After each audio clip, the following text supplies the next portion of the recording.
Magandang araw po sa inyong lahat mga kababayan. Muli po ay maraming salamat po sa inyong pagtunghay dito sa ating programa sa YouTube.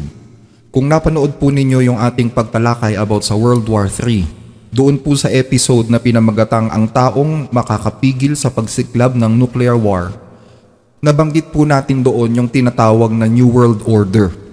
So para po sa mga hindi pa nakakaalam, ang New World Order po ay isang universal system kung saan ang mga bansa sa mundo ay nagkakaisa po sa ilalim ng iisang universal leader, ng iisang leader. Ang iba pong term na ginagamit dyan ay One World Government. Pag sinabi pong New World Order or One World Government, lahat po ng bansa ay magkakaugnay, magkakapantay-pantay sa ilalim ng policy na ipinapatupad ng mga namumuno. So sa ilalim ng One World Government, wala pong bansa ang pinapayagan na mag-exercise ng kanyang soberanya o karapatan. Lahat ng bansa ay subjected sa mga pulisiya na ipinapatupad ng One World Government. Halimbawa, nung panahon ng pandemya, nagpatupad ng lockdown ang mga superpower na bansa. So sumunod lahat ng mga bansa, either first world or third world country man yan, kailangang sumunod. Hindi pwedeng hindi susunod. Mayroong mga leader na hindi sumunod, napahamak sila eh. Nakita nyo? So, halimbawa, nagkagera, kung naaalala ninyo sa panahon ni President George Bush, dahil mataas ang demand sa langis para sa mga sasakyang pandigma, dahil gera nga noong mga panahon na yon, so mataas ang demand sa langis, lahat ng bansa kailangang mag-suffer sa mataas na presyo ng langis. Diba? Alang-alang doon sa kagustuhan ng mga superpower na makipaggera. So walang bansa ang pwedeng magsarili. Lahat ng bansa ay interdependent sa isa't isa. Sabi nga ng kasabihan, kapag may bumahing na isa, lahat mahahawa. Ganyan po ang New World Order, mga kababayan. At yan po ay matagal nang isinisigaw ng mga world leaders sa ating panahon. These institutions play a crucial role in our quest for a new world order. An order in which no nation must surrender one iota of its own sovereignty, an order characterized by the rule of law. Chinese President Xi Jinping is now wrapped up his three-day meeting with Russian counterpart Vladimir Putin by pledging to shape a new world order. And now is the time when things are shifting. There's going to be a new world order out there, and we've got to lead it. And we've got to unite the rest of the free world in doing it. So kapag na-full implement na yung New World Order, wala pong bansa ang pwedeng maging self-sufficient. Walang bansa ang pwedeng maging malaya at makasarili. There is no such thing as independent country. Lahat ng authority at sovereignty ay nasa kamay ng isang world leader. Yung pong ibang bansa, lalo na yung mga nasa third world or poorest country, wala kayong ibang gagawin kundi ang sumunod. Nasa Biblia po yan, pakinggan ninyo sa Apokalipsis 17:12. Ang 10 sungay na nakita mo ay 10 haring hindi pa naghahari. Ngunit mamamahala sila kasama ng halimaw sa loob ng 1 oras. Iisa ang layon ng 10 ito at ipapailalim nila sa halimaw ang kanilang kapangyarihan at karapatan. See? So yung One World Government, sinasabi din yan sa Biblia, na yung mga bansa, ipapailalim nila dun sa beast, dun sa leader ng One World Government, yung kanilang kapangyarihan at karapatan. Para matupad ang One World Government, may mga karapatan na kailangang isuko. So papaano naman kung may isang bansang nagmagaling, let's say, naging pasawa yung bansa na yon, nagsarili siya. Well, dalawa lang po ang pwedeng mangyari dyan. It's either mawasak yan or mapatay yung presidente nila dyan. Itong mga bansang ito, dahil sinubukan nilang maging self-sufficient na mga bansa, patunayan yung kanilang sarili, they suffered. Hindi lang yung mga leader ang namatay o pinarusahan. Maraming mga mamamayan nila ang naging casualty ng gera. Nakita nyo? So ngayon, sa One World Government, alam nyo mga kababayan, napakahalaga nung prinsipyo na kung tawagin ay Ordo ab Chao. Yung Ordo ab Chao, yan po ay isang principle or taktika sa pagkontrol ng tao. Pag sinabing ordo abkaw, meaning order by chaos, kailangang gumawa ng chaos o gulo para makamit ang kaayusan at katahimikan. Teka, paano mangyayari yon? Gagawa ka ng gulo para magkaroon ng kaayusan? Pwede yun, mga kababayan. Taktika yun ng one world government. Mag-iimbento ka ng sakuna. Mag-iimbento ka ng gulo. Hanggang sa yung mga tao matakot. Then sasabihin mo sa kanila yung dahilan ng kaguluhan. Ganito kasi yan, ganyan. So matatakot ngayon yung mga tao. Magtatanong yung mga tao, ano dapat gawin? So ang gagawin mo, sasabihin mo sa kanila kung ano yung gusto mong mangyari. And you will tell them na itong gusto mong mangyari ang solusyon para maiwasan yung catastrophe. Then mabilis mong mapapasunod yung mga tao sa kagustuhan mo. That's the meaning of ordo abkaw, mga kababayan. Kapag pinilit kasi ng gobyerno ang gusto niya sa tao nang wala siyang sapat na dahilan, syempre mayroong mga tututol dyan eh. It's either tututol sila dahil labag sa prinsipyo nila or ayaw talaga nilang sumunod. Tama? Meron kasi tayong freedom eh. Meron tayong kalayaang gawin yung gusto natin as long na yung ginagawa natin is nakasaad sa karapatang pantao ng batas. So kapag may isang policy na lumabas at itong policy na ito ay hindi kasang-ayon ng ating prinsipyo, syempre tututol tayo, magkakaroon ng mga pag-aalsa. So para maiwasan ito, gagawa ang gobyerno ng isang bagay na ikakatakot ng mga tao. Pwede siyang gumawa ng gera. Pwede siyang mag-imbento ng mga sakuna. Pwede siyang mag-imbento ng sakit. Tapos tatakutin niya yung mga tao. Pwede niyang sabihin magkakaroon ng nuclear war. Tatakutin mo sila magkakalindol, magkakabaha, magkakaroon ng kagutom. Matutunaw ang yelo sa North and South Pole.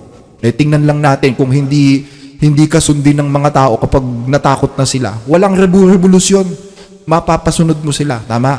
That's the art of playing God. That's the principle of ordo abkaw.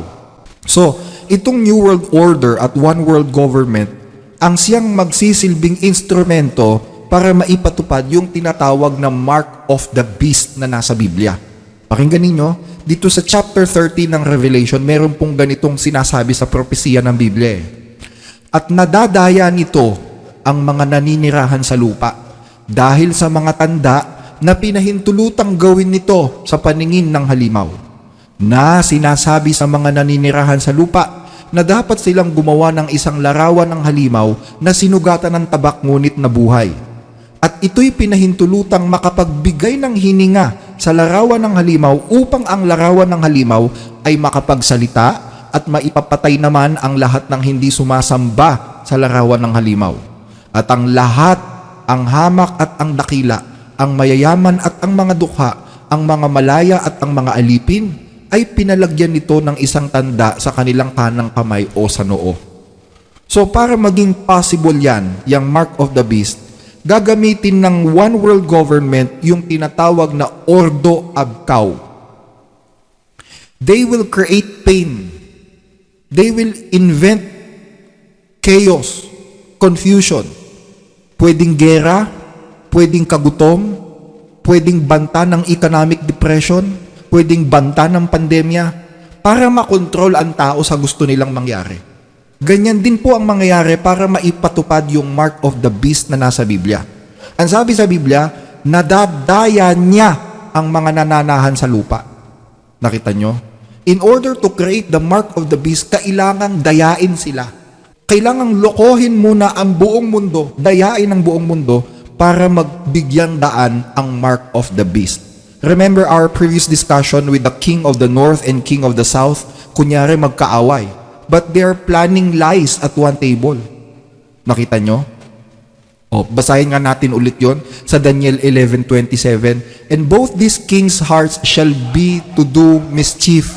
Mag-iimbento sila ng mischief. Pag sinabing mischief, parang laro-laruan lang. Kunya-kunyari ang away para mag-create ng gulo. That's the meaning of mischief.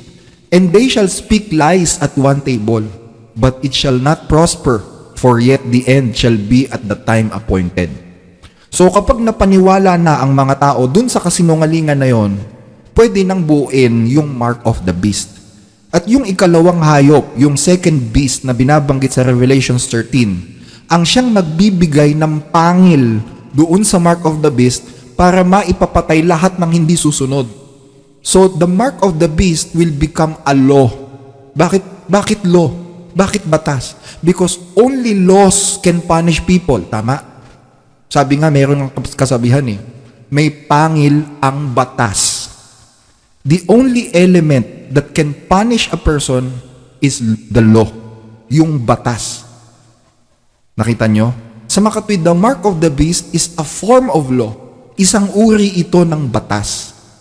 Yung mga tao na naloko dun sa kasinungalingan, walang problema dun Since naloko na nga sila, walang kahirap-hirap na mapasunod sila doon sa mark of the beast. In the first place, tumulong naman itong mga taong ito para mabuo yung mark of the beast Diba? Tumulong sila para sa pagbuo dahil naloko sila. Pero ang tanong, lahat ba ng tao susunod dito sa mark of the beast? Tatanggap ba sila lahat niyang mark of the beast? Hindi po lahat. Merong hindi tatanggap niyan. Sino-sino? Sila po yung mga taong alam ang kalooban o kautusan ng Diyos. Palibhasa, alam nila na kumukontra yung batas na to doon sa kautusan ng Diyos, hindi sila susunod dyan. At doon po papasok yung tinatawag na persecution. Kasi may mga parusa para sa mga hindi susunod So yung mga lingkod ng Diyos na mas pinili pang sundin ang kautusan ng Diyos kaysa sa sumunod sa batas, syempre they will suffer persecution. Magpupulasan yan mga kababayan. Magtatago sila, syempre para hindi sila maparusahan. They will flee for their lives. Saan sila magtatago? Well, magtatago sila either sa mga bundok, sa gubat, sa kuweba, kahit saan. Basta wag lang silang madakip na mga alagad ng batas. Nasa Biblia po yan. Pakinggan ninyo dito sa Isaiah chapter 33 verse 16. Siya'y mananahan sa kaitaasan. Ang kanyang dakong tanggulan ay magiging muog ng malalaking bato. Ang kanyang tinapay ay ibibigay sa kanya, ang kanyang tubig ay sasagana. So, itong mga lingkod ng Diyos, palibhasa pinapersecute sila, magsisitakbo sila sa mga bundok, sa mga kuweba, doon sila magtatago sa mga liblib na lugar. At syempre, hindi naman din sila pababayaan ng Diyos. Sabi nga, di ba? Ang kanyang tubig ay sasagana, ang tinapay ay ibibigay sa kanya. So, ano ibig sabihin nito mga kababayan? Mahalaga po na malaman ng mga tao ang kautusan ng Diyos.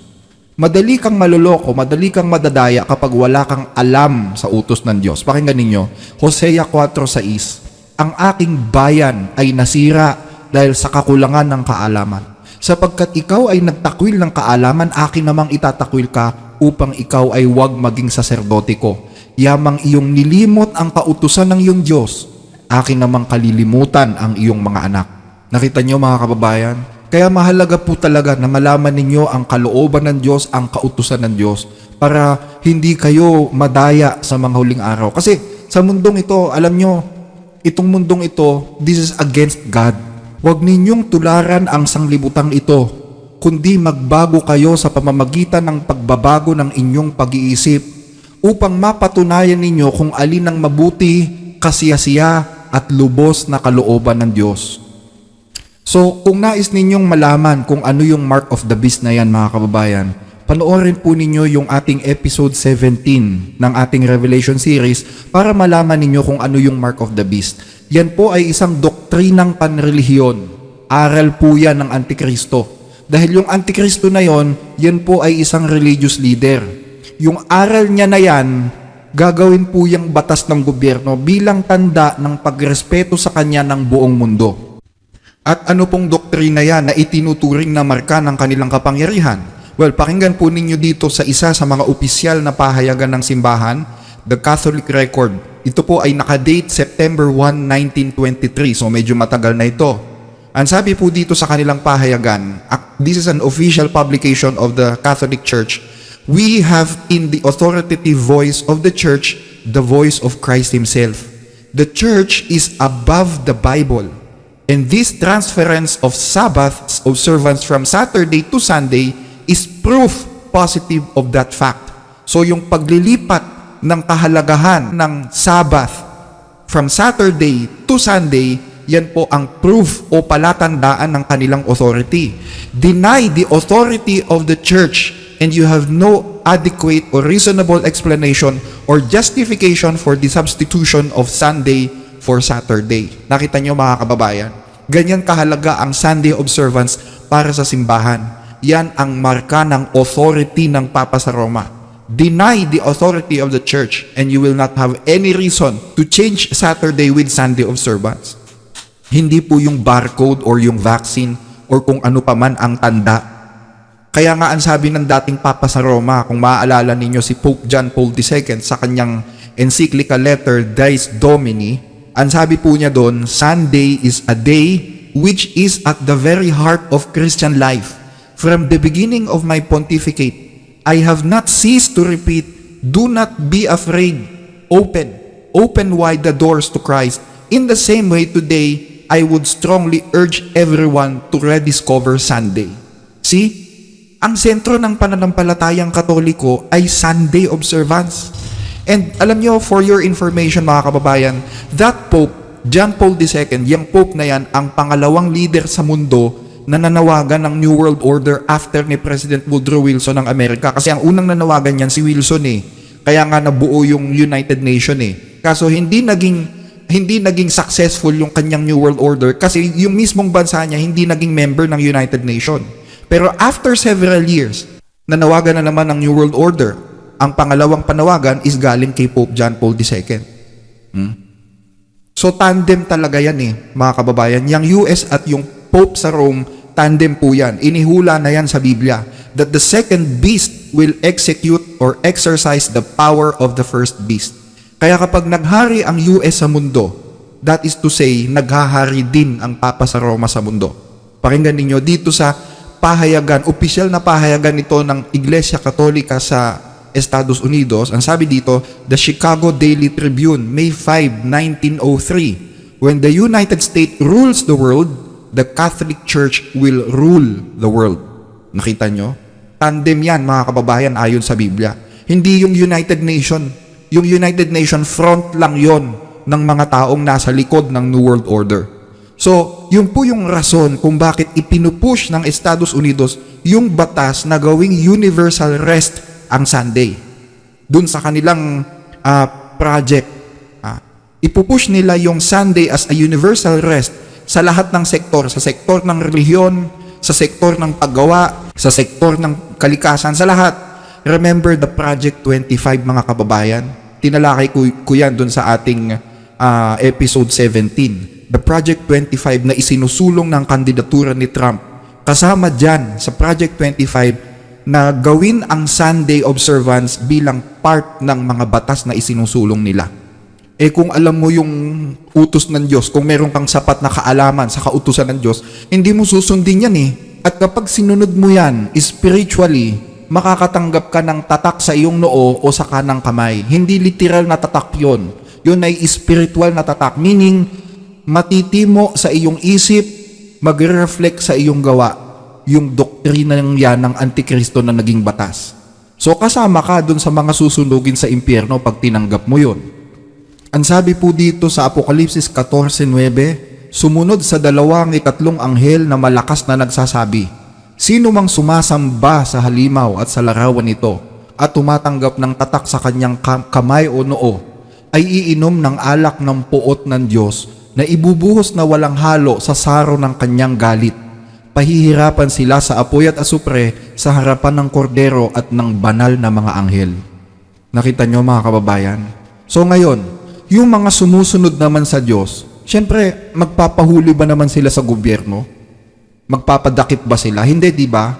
Takot din syempre silang makulong. Takot silang maparusahan or if possible, mahatulan sila ng death sentence. Kasi sabi sa Biblia, at ito'y pinahintulutang makapagbigay ng hininga sa larawan ng halimaw upang ang larawan ng halimaw ay makapagsalita. Ibig sabihin para mabigyang pangil yung larawan ng halimaw at makapagsalita at maipapatay naman ang lahat ng hindi sumasamba sa larawan ng halimaw. So meron talagang death sentence itong batas na ito. Ngayon, ano ang gagawin ng one world government para madaling mahuli, madaling mapasuko, madaling mapasunod yung mga taong ayaw tumanggap sa mark of the beast? Anong gagawin ng world government sa kanila? Papasok po ngayon dyan yung pagkontrol sa kabuhayan ng tao. yung pagkontrol sa karapatang bumili at magbenta. Pakinggan ninyo dito sa Revelations chapter 13 verse 16. At ang lahat, ang hamak at ang dakila, ang mayayaman at ang mga dukha, ang mga malaya at ang mga alipin ay pinalagyan nito ng isang tanda sa kanilang kanang kamay o sa noo, upang walang sino mang makabili o makapagbili, maliban ang may tanda, sa makatwid ay ang pangalan ng halimaw o ang bilang ng pangalan nito. So kapag ang tao nawalan ng karapatang bumili, nawalan ng karapatang magbenta o magnegosyo, nawalan ng karapatang ultimo sumakay sa mga transportasyon, kapag pinagbawalan sila, ano sa palagay mo yung magiging reaksyon ng mga tao? Siyempre, susunod yung mga tao, mapapasunod mo na sila. Diba? Tingnan ninyo yung nangyari nung pandemya. Bawal kang sumakay sa PUV, bawal kang pumasok sa mall, bawal kang bumili sa mga supermarket at department store kapag wala kang ID. Diba? Kapag hindi ka sumunod sa batas, bawal ka ng lahat ng mga yan. Ultimo magtrabaho, bawal ka. So kapag ipinatupad na yung mark of the beast, ito po ay uulitin, mga kababayan. Uulitin ito, maniwala kayo sa akin. What was happened before is just a test. It's just an experiment for what will happen in the future. Pag lawbreaker ka, wanted ka. Under surveillance ka. At alam niyo po, sa panahon ng New World Order, mas matindi po ang surveillance, mga kababayan. Hindi ka makakabili, hindi ka makakapagnegosyo, hindi ka makakapagtrabaho, hindi ka makakapag-travel. Sobrang limited ng pwedeng mong magawa. Mamaya ipapaliwanag ko sa inyo kung paano gagawin yan sa New World Order. Ang tanong, tatagal ka kaya? Yung ibang tao namumuhay ng normal, pero ikaw, dahil sa kagustuhan mong sumunod sa batas ng Diyos, mamumuhay kang miserable. Maraming bawal, wanted ka pa, di ba? Yun ang buhay ng isang taong gustong sumunod sa Diyos. Pakinggan ninyo. Dito sa 2 Timothy chapter 3 verse 12. Oo, at lahat na ibig mabuhay na may kabanalan kay Kristo Jesus ay magbabata ng pag-uusig. And all that will live godly in Jesus Christ shall suffer persecution.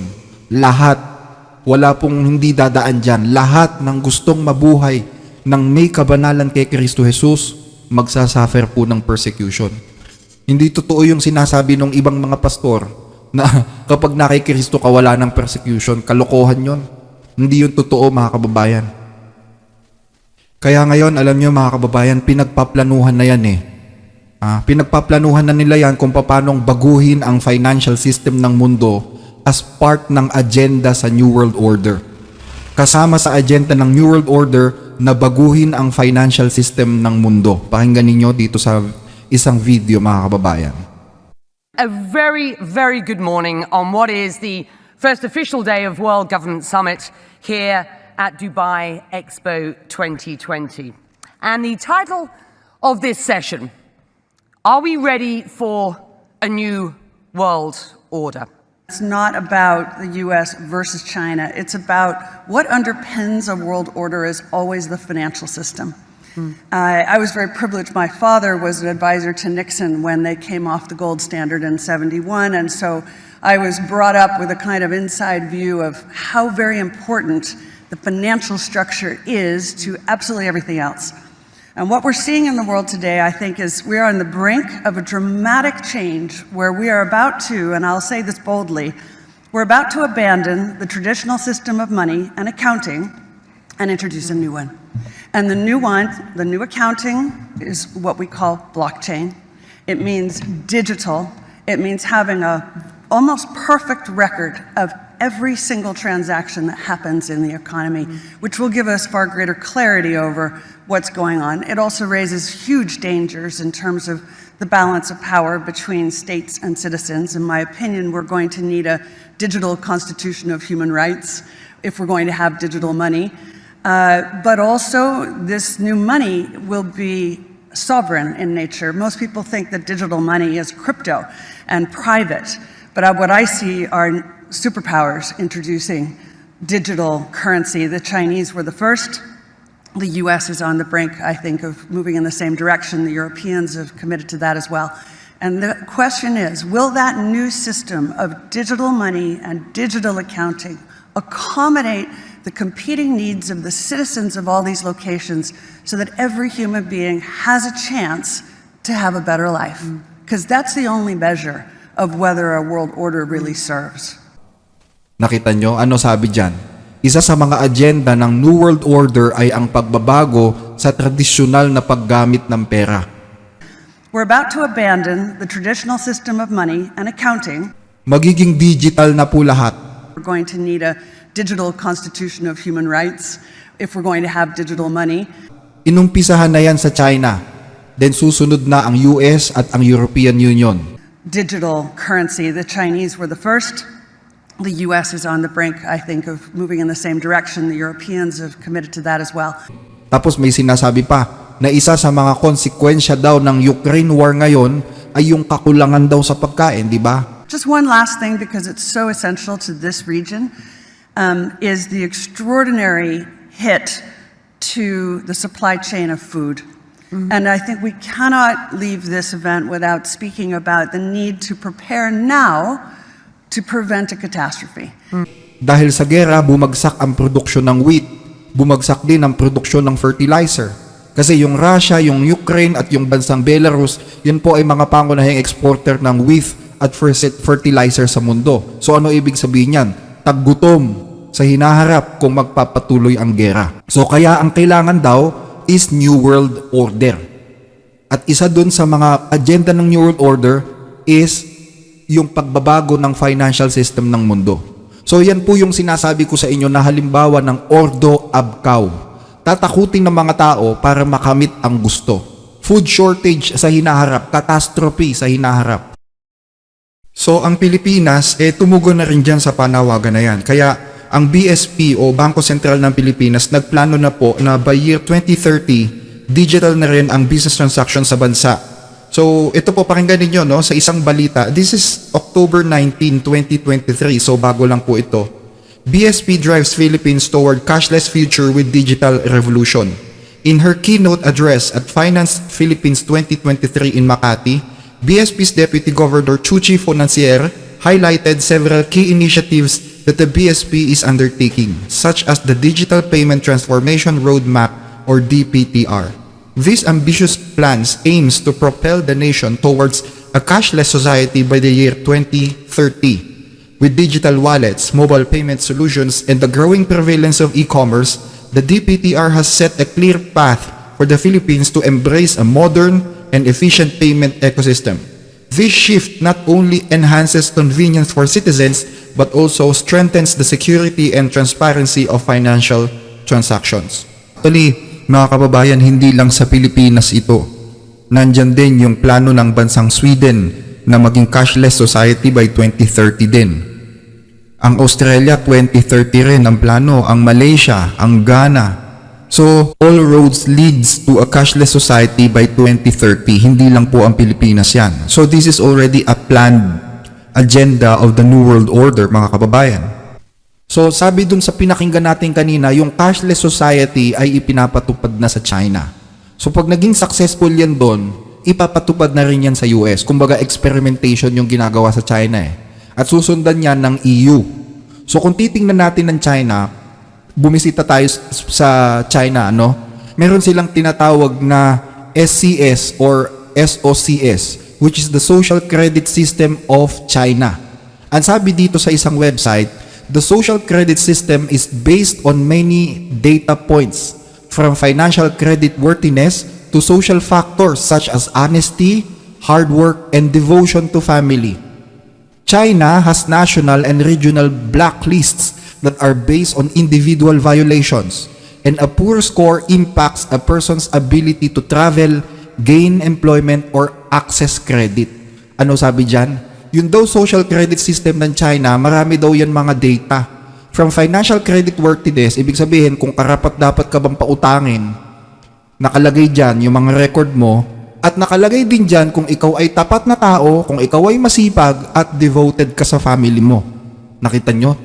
Yung record na kayang dalhin ng social credit system, pati personal mo eh.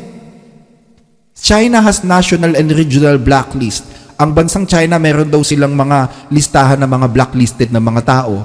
Nakalagay doon yung mga violations, At yun daw mga violations na yun, nakakaapekto yun sa score, sa credit score ng isang tao. So kapag mababa ang credit score mo, hindi ka makakapag-travel kasi hindi ka mapapautang eh. 'Di ba? Hindi ka makakapag-travel sa malalayo, hindi ka magkakaroon ng trabaho or access sa credit, 'di ba? Kasi marami kang violation. So the social credit system consists not only your credit worthiness but even your personal information. Tanong. So ano kinalaman nito sa mark of the beast, kapatid? Aba, kung wanted ka sa batas dahil ayaw mong sumunod sa batas ng mark of the beast, pwede ka bang mag-apply nitong social credit system? Hindi, di ba? So paano ka bibili sa gitna ng New World Order? Paano ka sasakay sa transportasyon? Kasi panigurado cashless na rin yon, yung mga sasakyan.